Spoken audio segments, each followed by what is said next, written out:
MHD4 इकाई 21 वसंत का अग्रदूत संस्मरण।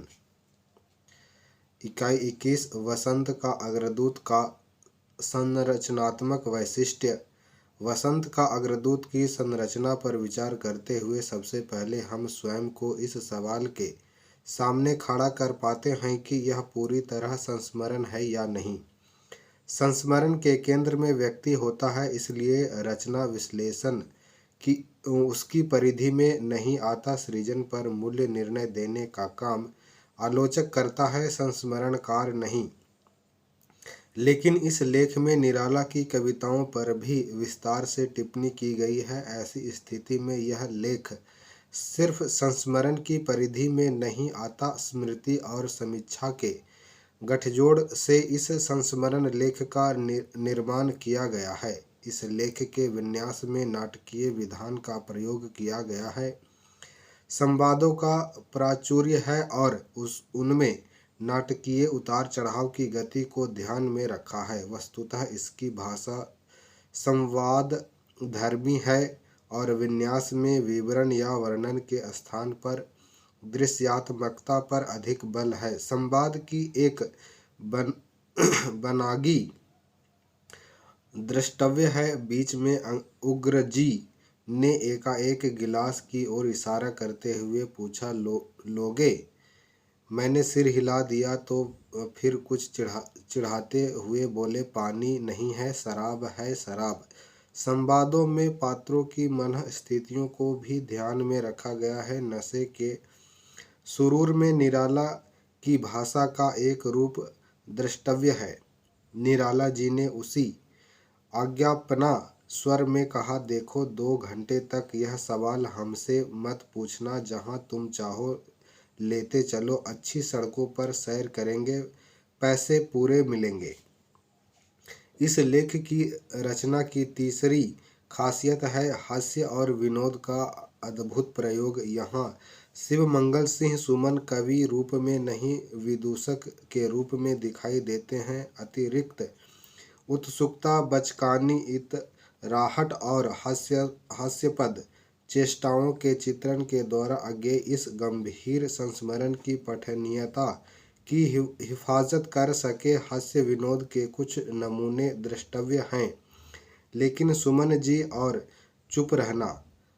मैंने पीठ में चिकोटी काटकर सुमन को चुप कराया और अचरज यह कि वे चुप भी हो गए। नाम सुमन रख लेने से क्या होता है, अगर सवेरे सवेरे सहज खिल भी न सके। इस संस्मरण में स्मृति, विचार एवं आलोचना का मिश्रण हो गया। अज्ञेय इस रचना के माध्यम से अपने एक वरिष्ठ कवि को याद करते हैं, साथ ही उनकी रचनाओं के अर्थ पर प्रकाश डालते हुए कवि की रचनात्मक प्रवृत्ति की विवेचना भी प्रस्तुत करते हैं। अज्ञेय के रचना कर्म में कलाकार की सजगता है, इसलिए प्रस्तुत लेख भी संरचनात्मक कसावट से अनुशासित है। सारांश। आधुनिक हिंदी कविता के इतिहास को जिन 2 रचनाकारों ने सर्वाधिक प्रभावित किया है वे हैं भारतेंदु हरिश्चंद्र और निराला।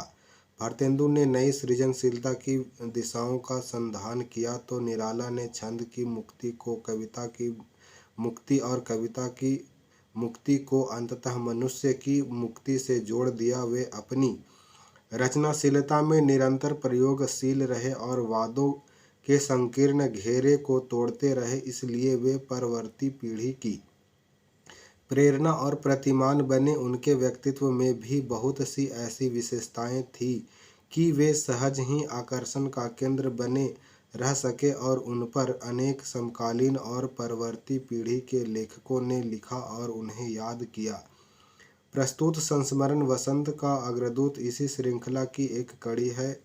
एक विधा के रूप में संस्मरण का आविर्भाव आधुनिक काल में हुआ। यह विधा अपनी प्रकृति में सम्मिश्र है। निबंध, कहानी, जीवनी, आत्मकथा और रेखाचित्र के अनेक तत्व इसमें मिलते हैं, लेकिन आज हिंदी में इसका विपुल साहित्य है और इसकी एक समृद्ध परंपरा भी बन गई है। अतः अकाल्पनिक गद्य लेखन में संस्मरण ने अपनी विशिष्ट पहचान बना ली है। संस्मरण लेखन की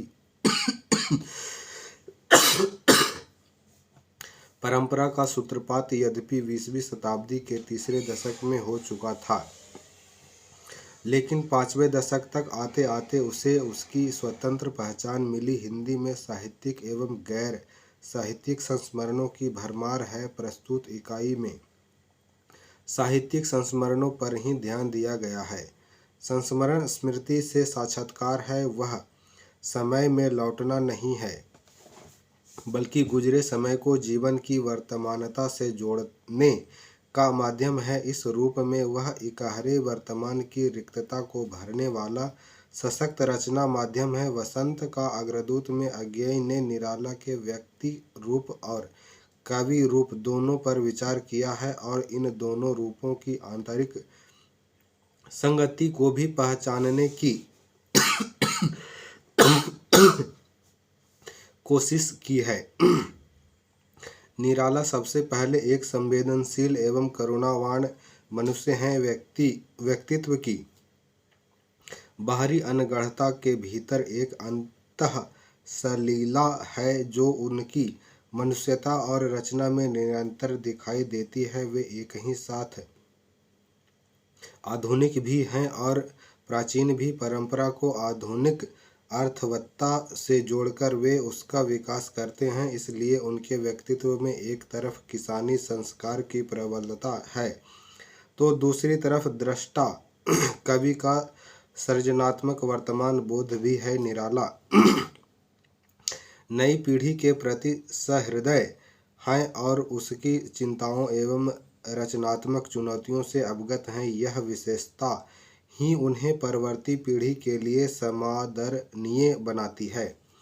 अज्ञेय के अनुसार निराला के भावबोध का मूल आधार है अवसाद। यह अवसाद मानसिक अथवा रोमांटिक भावबोध नहीं है, इस अवसाद की वस्तुगत परिस्थितियां हैं, यानी यह अवसाद पूरी तरह मानवीय है या व्यवस्था की मार से पैदा हुआ है।